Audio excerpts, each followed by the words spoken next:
Hey everybody, hope you're having a good day. I am out in the field with one of our mow crews. Jimmy, Lisa, and I are running one of our routes so that we can keep an eye on properties. As we go through the day, I want to show you guys properties that we visit and little things that we notice that is worth you understanding to make sure that if you see any of these issues, we know why they're happening and we can get them addressed.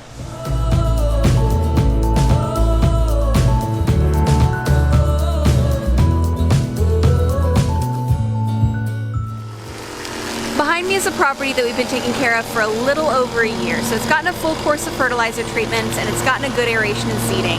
And this year it had like no grass when we started last spring. So it's a really great success story that we've seen turn around. But it still has some areas of improvement that we're working on, and I want to show you a couple.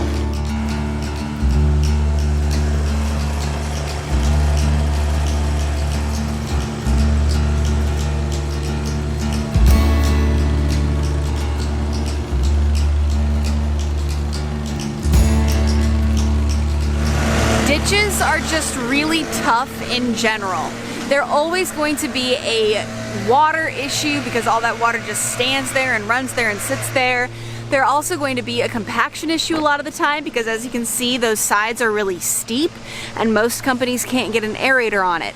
That's another reason why liquid aeration is really beneficial, because steep areas in the yard like ditches are able to be aerated for the first time in potentially years.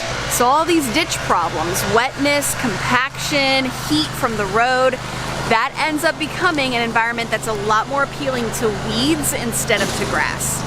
So with these ditches, we end up hitting them a little bit harder with weed control through the year.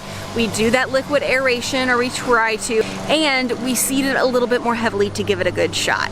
It's something where you're always going to see weed breakthrough during the summer especially, but it's kind of a process, and we have plenty of properties where the ditch is just as green as the rest of the yard. It just takes a little bit more work.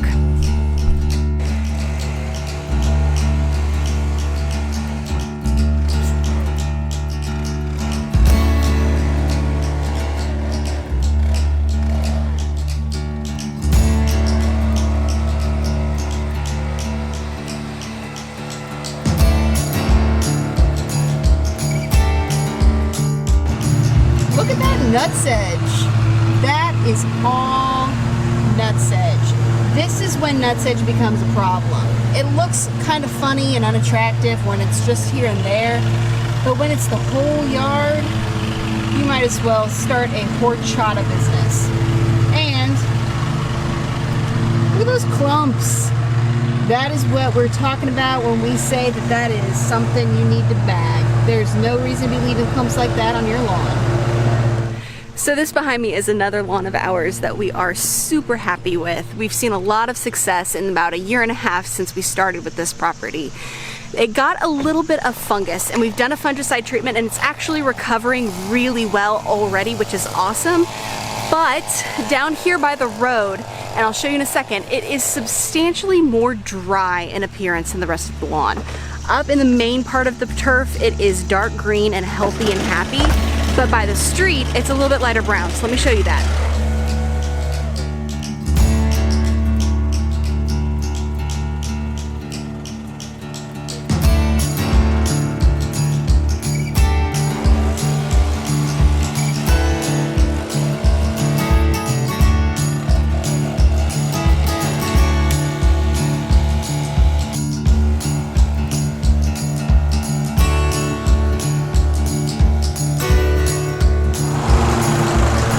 Bone to pick with my Harper's Mill residents, especially in the Longlands section. Why are you paying money for a lawn to look like this when it could instead look like this? Look at this. Look at it. That is picture perfect. Picture perfect. That is a picture perfect lawn.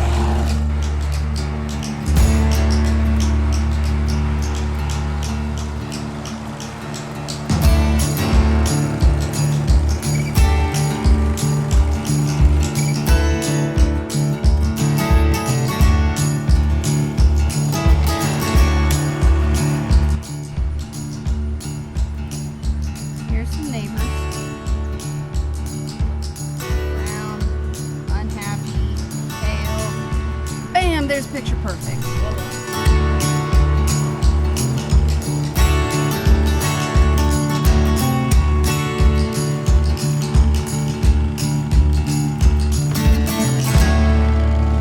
I'm just saying, if you know that this is possible, why are you paying a company to do anything less? Don't settle. Don't say, oh, I'm gonna go with the cheapest option and then, oh, I'm disappointed because I'm getting the cheap service. No, get picture perfect. It is worth it and the cost is pretty much the same.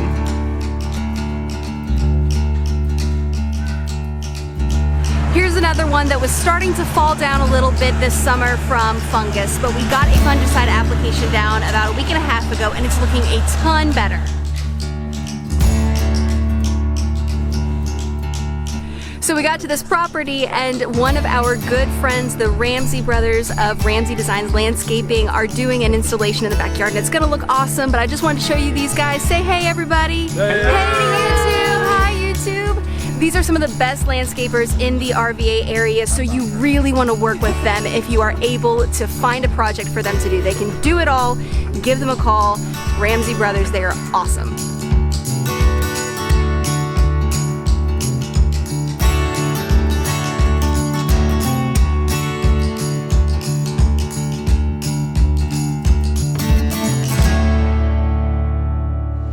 Alright, so we're on our last few properties for the day. It's getting hot. It is well into the 90s and I'm ready to be done. But I want to show you guys a little bit of this property, which is one that we started taking care of this spring. This is a yard that was not really cared for by the previous owners and this family just moved in. So we're going to be doing a renovation in August of this year.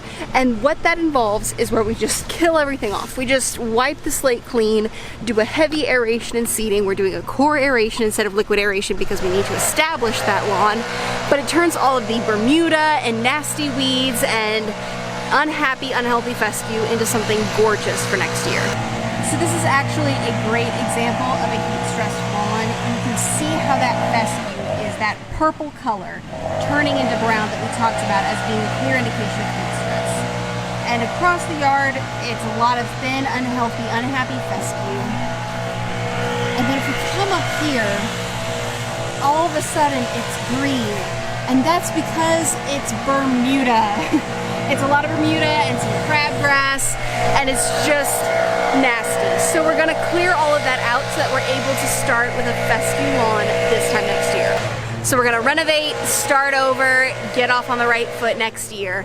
In a situation where we're doing a renovation, and I'm gonna do a video in a few weeks that talks a lot more about them, I usually tell people don't bother watering right now. We're gonna kill it anyway, so why waste the money?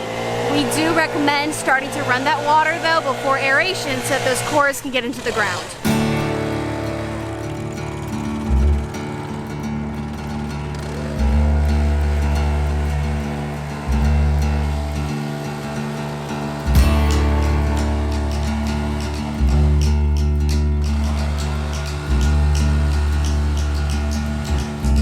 Alright, well we're back at the shop. I've gotten cleaned up. We are done for the day. I am cooked, personally. It's not so much the work that's exhausting, it's the heat. It just gets to you. I can't do it. I'm ready for fall. Ready for fall. And speaking of fall, don't forget we are talking a lot right now about liquid aeration, and July 11th in the evening, I'm thinking 8, maybe 9 o'clock. Comment below, let me know what's a good time for you. But I've got a special guest star for our first ever live show. John Perry, the creator of the liquid aeration product that is taking the country by storm, will be sitting with me cross camera to answer any question that you might have about whether or not this product is effective, how it works, whether or not it might be a good idea for your lawn. So put that in your calendars and tune in then. But we've got plenty to get done here as we get ready for 4th of July. We are smoking a huge butt. Jimmy and Lisa have an awesome rub recipe that is kept more secret than anything else that this family is involved in. Seriously, they won't even tell me, and I'm an excellent secret keeper, but that's where the magic is happening. I hope that you guys have as delicious and safe and happy of a 4th of July as we're going to. We'll see you next time. Keep it picture perfect.